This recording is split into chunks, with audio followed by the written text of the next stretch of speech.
What's up, everybody? Chicago Goonie here, bringing you another Arsenal talk. Um, Apologize for not doing a review on the Sunderland game. What else was? Not much was needed to be said. Um, I was doing a review, and then I was kind of realizing what I was saying, and it was just a lot of hate, a lot of just swearing, and I was pissed off, really pissed off. Back in maybe my teen years, late teen years, maybe partially of some of my early 20s, when my team loses or one of my teams lose on a given day, I would get pissed off. Sometimes it would stay with me throughout the rest of the day. Um, it would affect my mood, I guess you can say, for the rest of the day as well. And sometimes it just kept on lingering on. Sometimes, that's how much I, love the teams I support, including Arsenal. And but but after that, when I started to kind of get older and started to realize, I should act a little bit more mature, a little bit more calm. Losses happen. Sometimes it's just the way that a team loses or one of my teams lose that can really piss me off. But since getting older in life and you start to become a little bit more calmer, you don't you're not as reactive to a loss anymore. Or you just don't. You're maybe not as frustrated, maybe as when you're maybe younger. But this game, that game against Sunderland, um, I actually wanted to punch a wall. Got up a couple times, whether to get something to drink or go to the bathroom or something, and I literally wanted to punch a wall. That's how pissed off I was from watching that game. It got into the second half, and I wanted to punch my laptop as I was tweeting during the game, and um, I was like, oh, what if I actually did that? That would have been like $1,000 down the drain because I decided to punch my laptop. But that's just how pissed off I was. Um, and of course, like I said, I tried to do a review, and it was just nasty. It really was. You know, some of the things I was trying to talk about, it was like I was a broken record. It got to the point where I just turned it off, and I said, "Screw it, I'm not going to do one because, um, yeah, maybe some people would like to hear more of a pissed off commentary and stuff like that, um, but at the same time, sometimes it's just not worth it. Sometimes you just have to take a step back and, um, you know, say screw it. Especially out of some of the things that were coming out after the game as well. If you watch like Arsenal fan TV and such, you see what some of the fans were saying after the game about the team, about the manager, and it just infuriated me even more. And it got to the point, it's like, you know what, I'll do it on Monday instead. And Monday came, and I was still pissed off. I was still, a lot of the memories and stuff like that were still lodged into my head, and I was just like, I'm not going to do it today either because I just don't have the time or the patience to deliver any type of commentary on the game. But I'll talk about it just a very little. Giroud, what a waste. This guy, we're all fooled. We were all fooled by this guy. It's to the point of the season, and the season's lost. The league is lost. The Euros are coming up. He knows he's going to be on the team for the French team. Why should he care? Why should he go out there and play? That's how he played on Sunday. It was a joke. It really was a joke. The way he played. No manager in the fucking world would ever allow this guy to come back out onto the pitch in the second half. That's how poor he was. But somehow he starts over Welbeck, who's been playing well, very well, since his return. Scored some goals, has some assists. Why wouldn't you start him? You would think that because of the midweek game or the Thursday game against West Brom, that okay, they're going to start Giroud. He's resting Welbeck because he's still coming back from injury. He's still trying to get his legs back and still trying to get a rhythm back. If you say that, and well, he's going to start on Sunday against Sunderland. And nope, Giroud again. And Drew didn't do anything special. I watched most of the game of the West Brom game. He didn't do anything special in that game either. He was just there. He was just a fucking statue in that game as well. But this game was even 10 times worse than the West Brom game. If you showed that game, the West Brom game, to any type of fan and say, does this player deserve to start the next game? And the answer would be no. It should be no. If you have any football sense, any kind of a football IQ, he should not be starting. Honestly, he should not even be on the bench. That's how poor he's been playing. I mean, one goal, two goals or whatever, one goal in his last 20 games in all competitions. No one in that type of drought should ever be playing. Maybe come on for, the last 5 minutes of the game when you're trying to see a game out. Yeah, maybe that. But think about that. And people were trying to convince people that he's world class or close to world class. I even did it myself. The guy isn't. He just isn't. He's not. He's never gonna be. He's never gonna reach that level. He's not even top tier. He's not even the tier below world class. He's just an average striker. That's all he is. And he's been showing it. He's been showing it from basically from January all the way on up to this point that he's just average.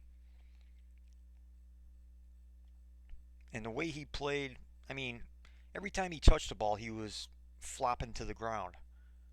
Most of the time, another Sunderland player wasn't even close to him. He was just flopping to the ground. Like he was playing in Brazil and trying to get every single foul call and phantom foul call to be called on him. Does he not remember he's like, 6'3", 6'4", 190, 200 pounds, and this guy's flopping on the ground over, a slight breeze could knock that guy down. It was like torture. It really was. I mean, these last, like, couple months has been absolutely, like I said, a nightmare. It's been a nightmare this second half of the season. It really has. And this was just torture watching this guy play. When you had a more competent striker, a faster striker, a striker who's going to give you everything that he has, even if he might be tired or if he's coming back from injury, in Danny Welbeck. Yeah, he's not the most clinical finisher in the world, but he's going to give you everything that he has. He's going to cause the defense problems. He's going to be dangerous. He's going to make himself dangerous. But for whatever reason, he's sitting on the fucking bench. Another player, Aaron Ramsey. Why was he on the pitch? Why? What did he do? What did he do to deserve to be on that pitch against Sunderland? Why? Because he had 3 goals in his last 4 games against Sunderland? Because you use those type of statistics like saying, well, he's going to probably score. He has a 75% chance of scoring in this game. Just because of that, you play him? Because he didn't do anything. He just came back from injury. And he hasn't done anything special. But what does he do? Normal Aaron Ramsey of this season. Taking 1,000 touches and then getting rid of the ball. Making bad passes, bad decisions, playing himself out of position. I can't imagine what's going through Ozil, Sanchez, and even Iwobi. Iwobi had a great first half. He kind of started slowing down in the second half. He didn't deserve to get taken off of the substitutions. He didn't. Um, he shouldn't have ever been taken off in the first place. Giroud and Ramsey should have been taken off at halftime. I don't care if Jack's coming back from injury. Put his ass on the pitch, because I can't imagine what those 3 guys are thinking during a football match when they have Giroud in front of them and then Aaron Ramsey in back of them, making just piss poor decision after piss poor decision, and it's killing the team. It's killing counterattacks. It's killing the speed of the game. When you take like 1,000 touches before you pass the ball, it gives the defense to set up, organize, to stay compact. It gives the leaders on the pitch to yell at their center halves or their fullbacks to get back into position. That's what happens. But you see, when Jack came on the pitch, Jack was just Boom, boom, boom, boom. He knew, that's the difference between a top tier player and a world class player and an average player is the top tier and the world class players, they get rid of the ball. They know, you watch Ozil. The only time he has to ever take more than a few touches is to make space for himself when he knows his teammates are not in good passing positions. So he makes a couple dribble moves, makes maybe a yard or two of space for himself, and then he gets rid of the ball. Ozil and Jack, even El Nani. El Nani's the same way. He gets the ball, he gets rid of it. He knows what he wants to do before the ball even gets to him. But Aaron Ramsey, he has no idea. He doesn't have the IQ or the awareness or the know-how to just, okay, once I get the ball, this is plan A, this is plan B, this is plan C. He doesn't have that, and that can just ruin a team's dynamic and it's uh, the ability to be dangerous, the ability to play fast, and that's what Arsenal is centered around. They're one-touch passing and being fast. From the day that Arsene Wenger got here until now, that is the number one, I guess you can say, tactic of their attack. Fast, fast, fast.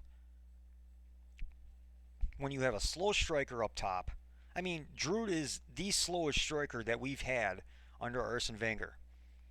Now you can probably say, well, Robin van Persie would blow the fucking shit in a 100-yard dash. I mean, Giroud would still be like 50 yards back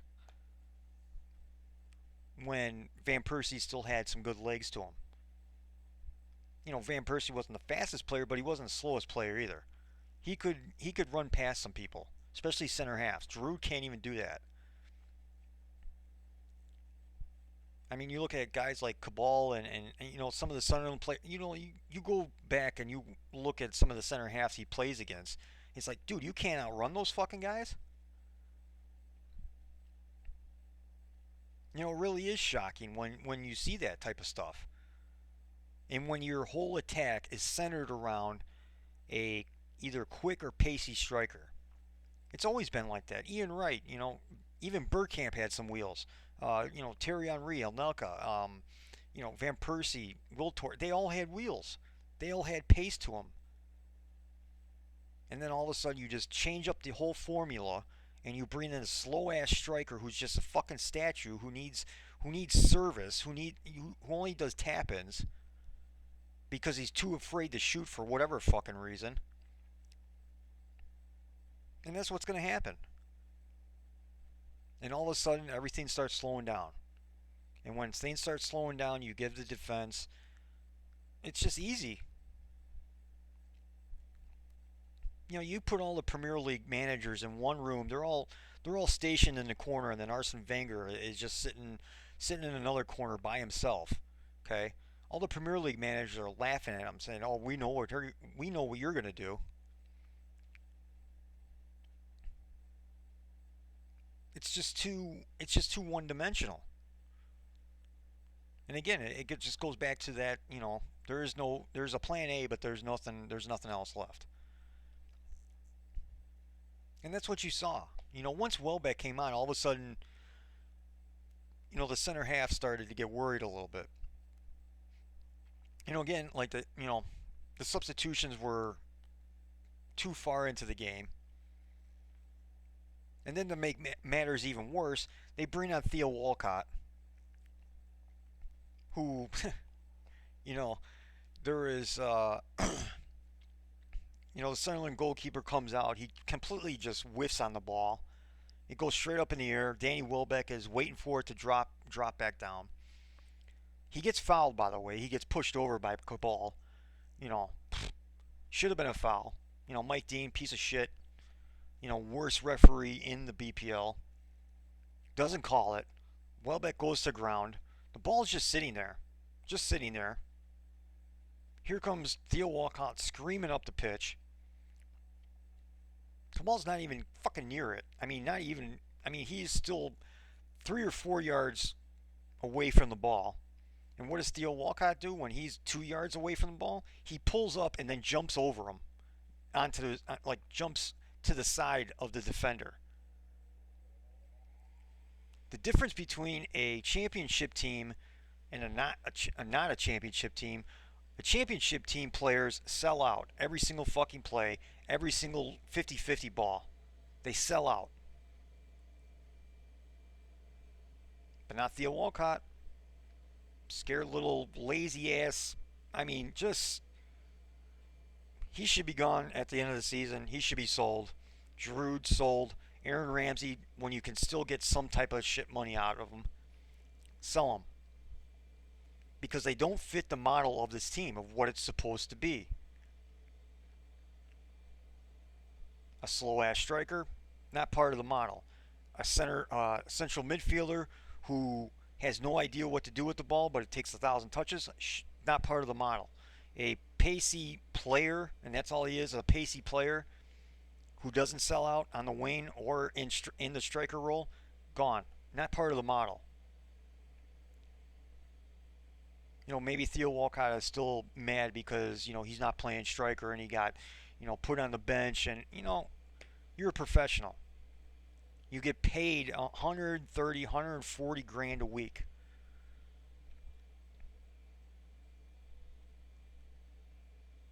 But yet, you just play like a lazy bum. You know, the players reflect the manager. I mean, that's the truest statement about any team. I know a lot of talk about Diego Simeone. Oh, we should get, he's never going to come here. I mean, get that out of your head. I mean, it's a nice dream, but that's all it is. We would have to overhaul almost our entire team for him to come here. Because right now, if we went up against Atletico Madrid, they would just smash us right out of the fucking park. Why? Because all of those players sell out. All those players want to play for the manager. They want to play for the badge. They want to play for the fans. Every single player on Atletico Madrid right now would run through a fucking brick wall, get up, and try to run through it again. I don't think there's a single Arsenal player, other than maybe Alexis Sanchez, who would run through that fucking wall. Because that's just the type of player he is. Everybody else reflects the manager. And I'll go on to the manager right now because I've had enough.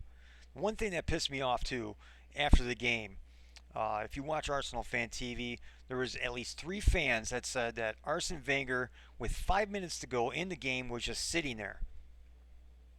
I've said that 100 times over already in all these Arsenal talks about how he just sits there and does nothing. And once they said that, I was like, I can't, I just can't. I had to close I was like, I just can't do this anymore. I can't take this shit. Because if he was sitting there for the last 5 minutes, that means it's the last 5 minutes of the 90. And then you add on the 4 minutes of extra time they had. That means he was just sitting there for 9 minutes. Score was 0-0, like he was just satisfied with a point. When we needed 3 again. Same thing with Crystal Palace. We needed 3 points, but he was, obviously satisfied with the 1 point. But once I heard that, I was just like, you know what, fuck him. I'm done. I don't care if, you shouldn't be calling him names and you shouldn't disrespect. He's disrespecting us, which I'm going to get into right now. His press conference today, what a fucking joke. This guy is beyond delusional, beyond mental at this stage in the season, this stage in his career. I mean, what he sees, I don't get. A lot of people try to call him an intelligent person. He might be off the pitch, but on the pitch, he's about the dumbest person on the planet. And he's the laziest person on the planet. And guess what? He makes £8 million a year. For doing what? What does he actually do in training, too? Does he just stand there? Does he sit down on one of their benches and just watch his training? Does he actually manage? Does he actually coach? Does he go over to Hector Bellerin and says, this is how you fucking whip the ball in? Does he tell Aaron Ramsey, stop taking 1,000 touches and pass the fucking ball? Does he go up to the Giroud and say, you know what, this is how you shoot the ball with your left foot every fucking time? No, no, doesn't say that stuff. Obviously, it's obvious. But then there's plenty of Arsenal fans that how you can back him, especially after this press conference, is insanity. It's pure insanity because his legacy is dying. There is going to be no legacy if he stays on next season. It's going to get to the point to where everybody's going to say, you know what, you had a good first 8 years, bon voyage. No statue, no nothing. It's going to get to that point because what he said today in his press conference was, how do you say that? How do you say those things? I've never seen a head coach, a manager of any sport, blame the fans because they are losing. I have never heard that, ever.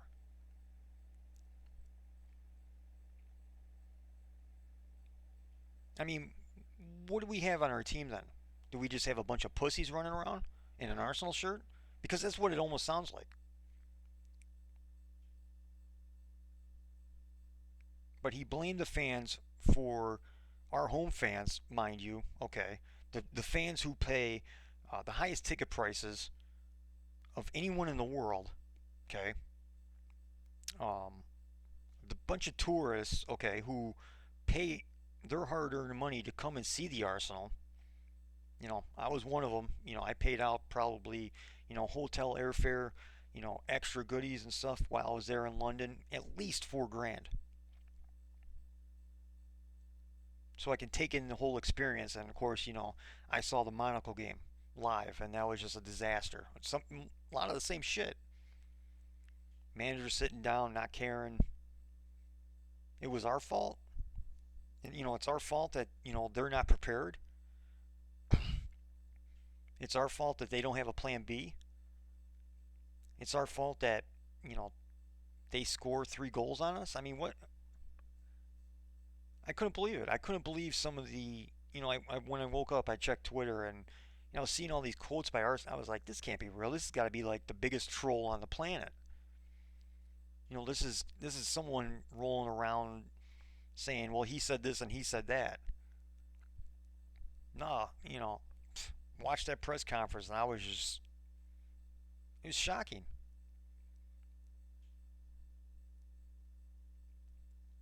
He has no one else to blame.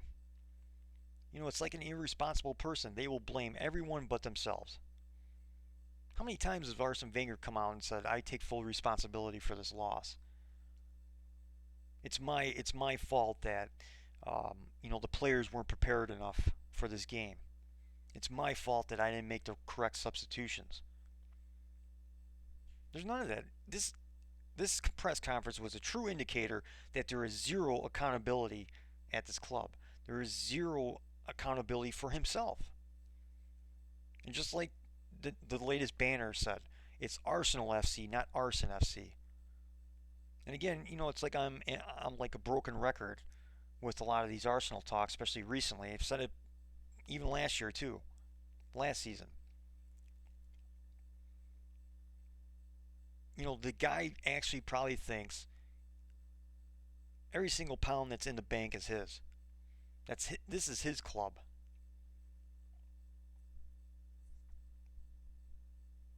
He's the reason for everything. It's a freaking joke. The fans are the reason why this club exists. The fans are the reason why these players come here because we supply a lot of the money. Merchandise, you know, cable sales, ticket sales, you name it.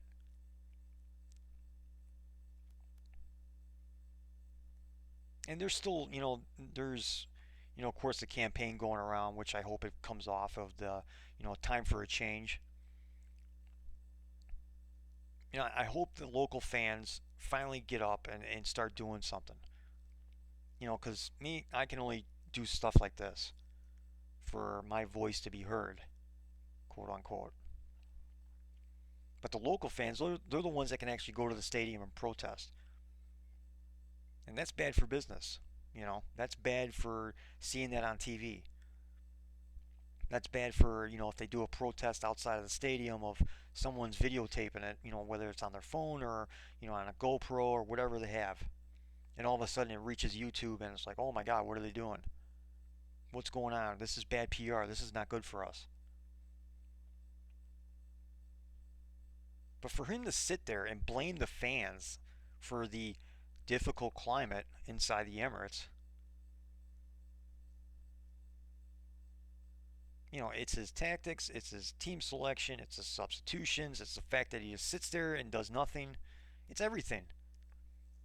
But he doesn't want to ever point the finger at himself. Whose fault was it that he didn't buy another outfield player last season, last summer window? Was it our fault? I guess it was.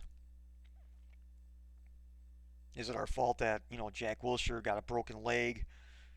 Danny Welbeck needed knee surgery. I guess that's our fault too. You know, maybe if we prayed or something, or went to church, or went to the Emirates and did some kind of fucking, voodoo ritual. Maybe Danny Welbeck wouldn't need surgery on his knee. Maybe if we did something like that, he would have stayed healthy. I guess it's our fault that Crystal Palace scored to equalize the game. Swansea City beats us with a bunch of scrub players. I guess that's our fault too. Because how could it be our fault when the fucking Emirates is like a fucking ghost town anyway? It's the it's the most silent stadium in the BPL. You can want be in sports here in the United States. Um, I know they have it in Europe as well, but they show some championship games on sometimes Saturday morning, like early Saturday morning, early Sunday morning. And those stadiums are fucking rocking. And they're championship sides. But our stadium, it's like a fucking ghost town. You can't hear shit. And when people do start doing cheers and chants, some of the locals just tell them to sit down and shut up. I was a victim of that at the Champions League match against Monaco. Try to start making some noise, try to start singing the songs with other fans, and I was told to sit down and shut up by a fucking season ticket holder, by a local. But I guess that's our fault. It's our fault that we don't make enough noise, I guess. And if we do make noise, it's booze all of a sudden. How can you sit there and say that stuff when we are the driving force of this football club? I'm sorry, Mr. Arsene Wenger, but we're the reason why you fucking make £8 million a year for doing nothing. And of course, another quote that I really, another quote that really, shocked me too was the fact that he says, "Well, you owe me." That was the quote that even him blaming the fans. After that he said, "Well, you owe me because I stayed here because of the banks."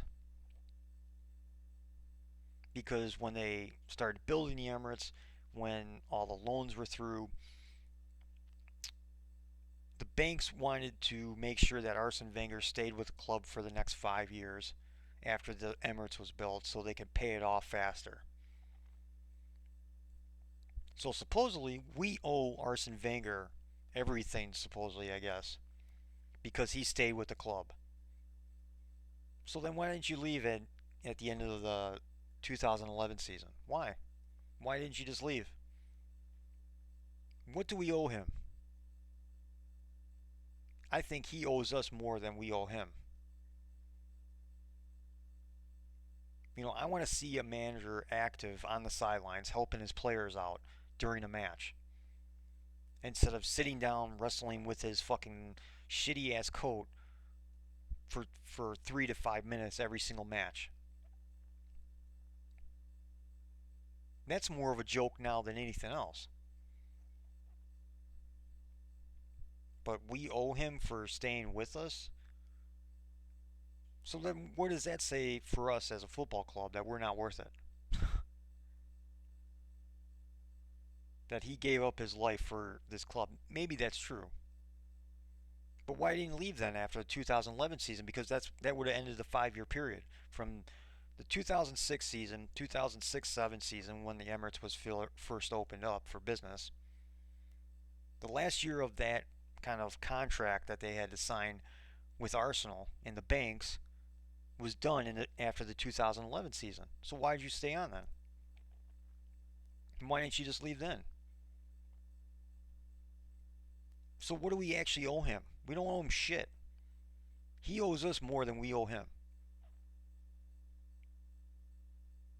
It was just shocking statement after shocking statement. He's and on top of it, he's saying we should be more like Liverpool fans. Liverpool fans actually fucking got up and left the fucking stadium during a match. But then what happened in that match too, I think they were up 2-0 and then the fans walked out and they fucking ended up like drawing the game, I think. Or even losing, I forgot. We should be more like Liverpool fans. They actually walked out to send a message and it worked. The Boston group, they lowered their ticket prices and everything. And they came out with a statement and said the fans are the most important part of this club, and we're not going to continue to upset them. We're going to try to work with them and make them happier as fans, so they keep on coming out and supporting the team. And then another quote was, "There's some fans within the Arsenal fan base that are trying to manipulate all the other fans and trying to make them believe, he's, I mean, he's a hypnotist, pretty much, trying to hypnotize all the fans, and we believed his bullshit. Back between, like I said, 2006 to 2011, we believed all the bullshit. Even though he had money to spend, he just didn't spend it. More and more information is coming out now during that time period of how much money he actually had to spend. But what fans are forgetting, the fans are trying to, uh, the Arsene knows best people, the AKBs, which are, the most delusional people on the planet. Um, I'm sorry if you're one of them, you just need to wake the fuck up because this shit's not gonna get better. It's gonna just keep on getting worse, and it's not because of the fucking fans, either. A lot more information is coming out during that time period of how much money he had to spend. And if you give the time period, it still wasn't like it is now, to where all transfer fees are just astronomical. Player contracts, same thing. It wasn't like that. Look back after the 2006-7 season, we sold Thierry Henry to Barcelona for 24 million pounds. You're talking about not only, I mean, top three player in the world at that time, at least top three, top five. 24 million pounds for a player like that, who was still in his prime years, who still had 3, 4, probably about 4 years left of prime football, top tier football. 24 million pounds. It's a fucking joke. In today's market, it'd probably be something around 70 million easily. So if a guy like Thierry Henry gets sold for, and they get, compensation back for about 24 million pounds, you can't sit there and fucking tell me that you couldn't pick up at least one world class player every single fucking season to better the team. Well, I just didn't have the money. Bull fucking shit. But what he did, he sold off players left and right to gain more money for himself, and he bought shit players on top of it to compensate for it.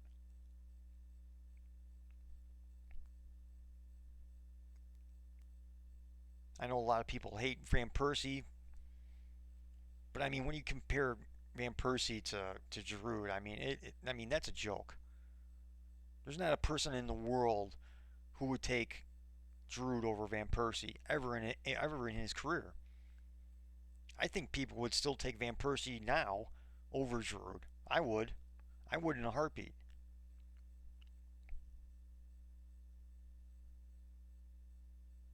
The things that just comes out of his mouth. I don't. He has to have lost it. The mental strain of a season or just this mental strain. Period.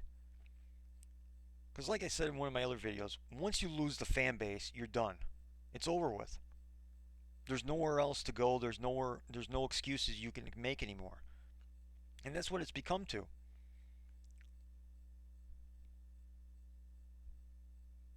It's sad, but at the same time, he brought it upon himself. He can't blame anyone but himself, but he just doesn't. We're not the ones that are kicking the ball around. We're not the manager. We're not the coaches. But yet it's somehow our fault. And if this protest comes off in this game and even hopefully in the last game of the season, after these comments, if I had a season ticket, if I had a ticket to this Norwich game today, I wouldn't go. Okay, you don't respect me, you don't give a shit about me. I'm just not going to show up then.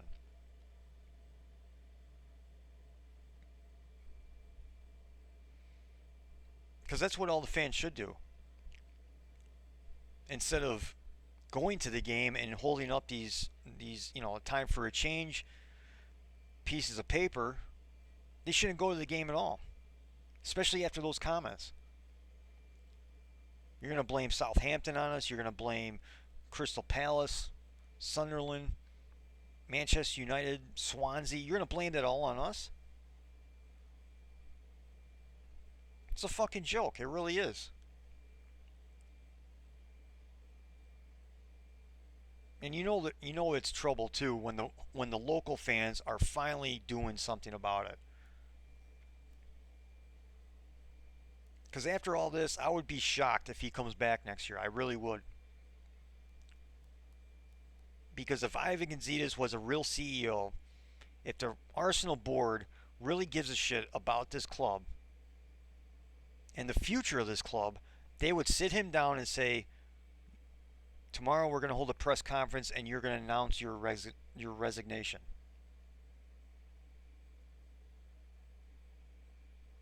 And then there's some Arsenal fans still. I mean, they're how some Arsenal fans can't say on Twitter or if they have their own kind of podcast of what they really want. They keep on saying, "Well, I want change, but I don't know where it's going to come from."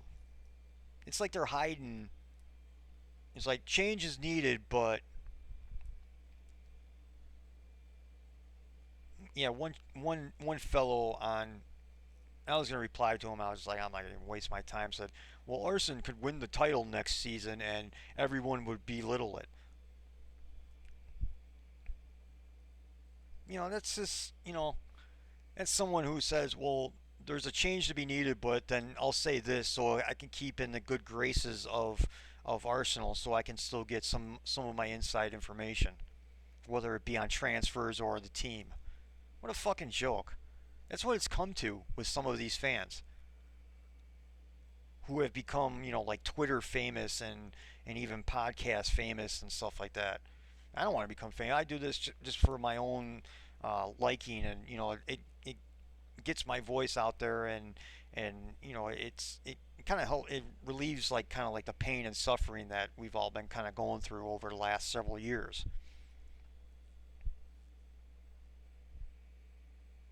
I'm not one of those that follows back everyone and stuff like that. I don't want to become Twitter famous, but all these idiots that want to be Twitter famous, they always try to beat around the bush. So all those guys' lips are all red because all they do is kiss ass to the Arsenal. But they all swear up and down, "Oh, we want change. We want the club to get better." They will never get better with people like that.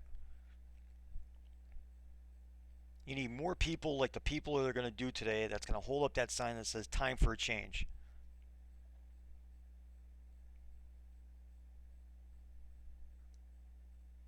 And people are so scared of change well, what if we get someone worse and blah? How can it be worse? He has no tactics. He doesn't get up on the touchline.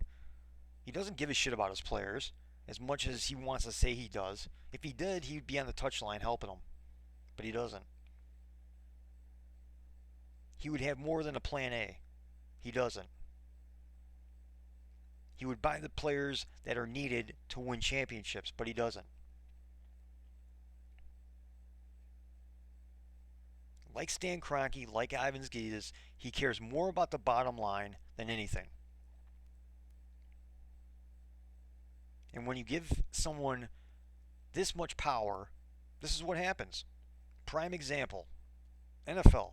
NFL used to do this a lot in the 90s and the early 2000s, where they gave the head coach the GM position as well, to where he had total control of the team. Not a single one of those head coaches ever won the Super Bowl.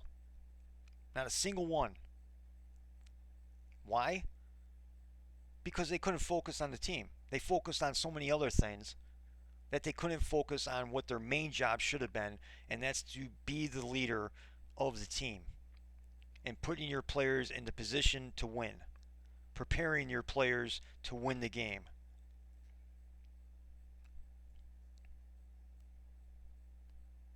But those head coaches, they got fired every single time. And that's something we don't have. We don't have a sporting director. He has too much control, and this is what happens.